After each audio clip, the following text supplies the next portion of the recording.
राजकीय औद्योगिक प्रशिक्षण संस्थान ITI चौड़ा मैदान शिमला में 14वीं शिमला जिला स्तरीय ITI खेलकूद प्रतियोगिता 2026 का भव्य शुभारंभ किया गया। इस अवसर पर शिमला शहरी विधानसभा क्षेत्र के विधायक हरीश चनार्था मुख्य अतिथि के रूप में उपस्थित रहे। कार्यक्रम में पहुंचने पर संस्थान परिवार द्वारा मुख्य अतिथि का गर्मजोशी से स्वागत किया गया। अपने संबोधन में विधायक चनार्था ने सभी प्रतिभागी छात्राओं को प्रतियोगिता के लिए शुभकामनाएं देते हुए कहा कि खेलकूद गतिविधियां युवाओं के सर्वांगीण विकास में महत्वपूर्ण भूमिका निभाती है। उन्होंने कहा कि खेल न केवल शारीरिक क्षमता को बढ़ाते हैं बल्कि अनुशासन, आत्मविश्वास और टीम भावना को भी मजबूत करते हैं। विधायक ने ITI परिसर में एक समुचित खेल मैदान की आवश्यकता को स्वीकार करते हुए इसे शीघ्र विकसित करने का आश्वासन दिया। उन्होंने यह भी बताया कि संस्थान में चल रहे छोटे मोटे निर्माण कार्यों को प्राथमिकता के आधार पर जल्द पूरा किया जाएगा। इस दौरान उन्होंने संस्थान के अध्यापकों एवं छात्र छात्राओं को आश्वस्त किया कि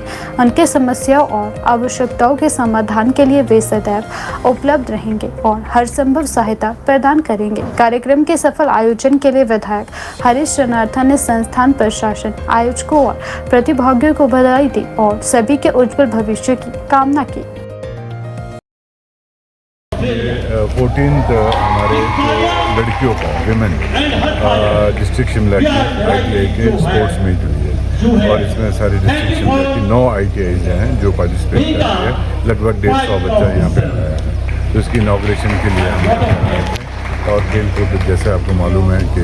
बहुत ज़रूरी है, एसेंशियल है और ये बच्चे ट्रेनिंग ले रहे, विभिन्न कोर्सेज के अंदर ट्रेनिंग ले रहे। यहाँ पे आके कुछ मुझे महसूस हुआ है कि हमारे पास एक तो यहाँ पे जो हमारे ट्रेनर्स हैं जो ट्रेनिंग देते हैं उनकी शॉर्टेज आ रही है और दूसरा जिस तरीके से हमारे को जो एक गवर्नमेंट का एक प्रयास है और माननीय मुख्यमंत्री की एक सोच है कि बच्चों को प्रोफेशनली ट्रेन किया जाए और ख़ास करके महिलाएं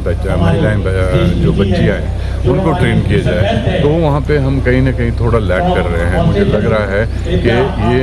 उनके संज्ञान में, मंत्री जी के संज्ञान में और सेक्रेटरी के संज्ञान में बात लाना ज़रूरी है कि प्रोफेशनल ट्रेनर्स यहाँ पे होने चाहिए और आपके जो बच्चे इसकी तरफ रुझान बहुत हो चुका है क्योंकि बच्चों ने देख लिया है कि आगे जाके या तो कंपटीशन में आना पड़ता है, तो उसके लिए सब बच्चे तैयार नहीं हो पाते हैं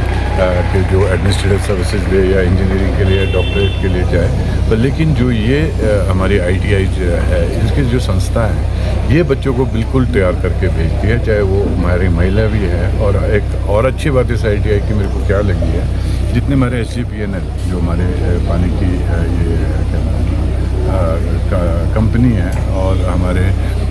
जो म्यूनसिपल कॉरपोरेशन की की मैन्स हैं और हमारे प्लम्बर्स हैं गवर्नमेंट विभिन्न विभागों के IPH के, उनको भी यहाँ पे ट्रेनिंग दी जाती है। दैट्स वेरी नाइस कि एटलीस्ट वो भी थोड़ा प्रोफेशनल हो गया क्योंकि नौकरियों में तो लग गया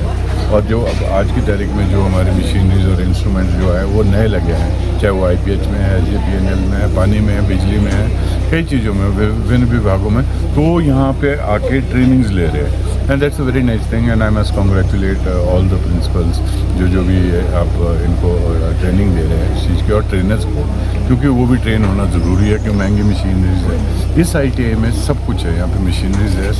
हर एक चीज़ है, पर ट्रेनर्स की कमी है। तो हम सरकार में एश्योरेंस देता हूँ आज यहाँ पे इस मॉल में आके, और मैं बोल रहा हूँ कि हम इसमें ट्रेनर्स की कमी भी दूर करेंगे और छोटी छोटी जो और भी कमियाँ हैं उसको दूर करेंगे, क्योंकि एक कैपिटल की ITI है और ITI कैपिटल की होने के नाते आपको पता है कि शिमला सबसे बड़ा एजुकेशनल हब है, हमारे पूरे स्टेट का एजुकेशनल हब है कैपिटल होने के नाते। इसके बावजूद भी अगर हम प्रॉपर ट्रेनिंग ना दे पाए हमारे ITI के बच्चों को और वो यहाँ से प्रॉपर सर्टिफिकेट तो मिल जाएंगे, तो लेकिन अगर काम ना आए तो इसमें कहीं ना कहीं हमारी भी बेइज्जती और सरकार की भी बेइज्जती है। तो हम इसको इम्प्रूव करेंगे, हम एश्योरेंस देखेंगे डेफिनेटली इसमें कुछ ना कुछ इम्प्रूवमेंट हम 1-1.5 महीने के अंदर हम इसमें इम्प्रूवमेंट्स। ये एक बहुत असेंशियल प्रोजेक्ट था हमारा कि हम खेल मैदान देंगे और खेल मैदान शिमला शहर में होने चाहिए। अब जैसे यहाँ आज मैं ITI में आया हूँ, इसके साथ ही जो ये मैदान है इसके साथ एक और मैदान है वहाँ पे, पर वहाँ पे बहुत डिलेबिलेटेड कंडीशन में अनसेफ बिल्डिंग खड़ी है। तो वही एक जो लूप होल होता है, छोटा सा लूप होल, उसको दूर करने के लिए खुद सोचो कि कितने सालें लग गई। अगर आज हमारे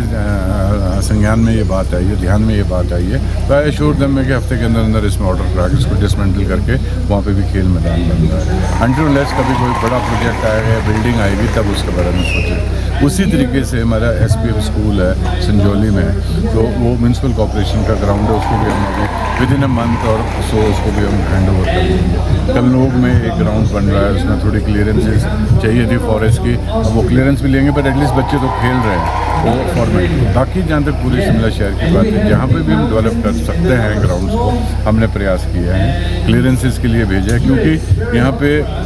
शिमला क्या पूरे हिमाचल में आप घर से बाहर कदम रखो तो वो फॉरेस्ट लैंड डिक्लेयर की गई, तो उसमें सेग्रीगेट करना बहुत ज़रूरी है। चाहे फॉरेस्ट लैंड है, चाहे कुछ भी है, पर बच्चों के लिए खेलने का ग्राउंड फॉरेस्ट लैंड में भी बनना अगर होगा तो उसके लिए स्पेशल परमिशन दी जाए। हम सेंट्रल गवर्नमेंट से भी ये रिक्वेस्ट करेंगे। स्टेट गवर्नमेंट तो प्रयास करती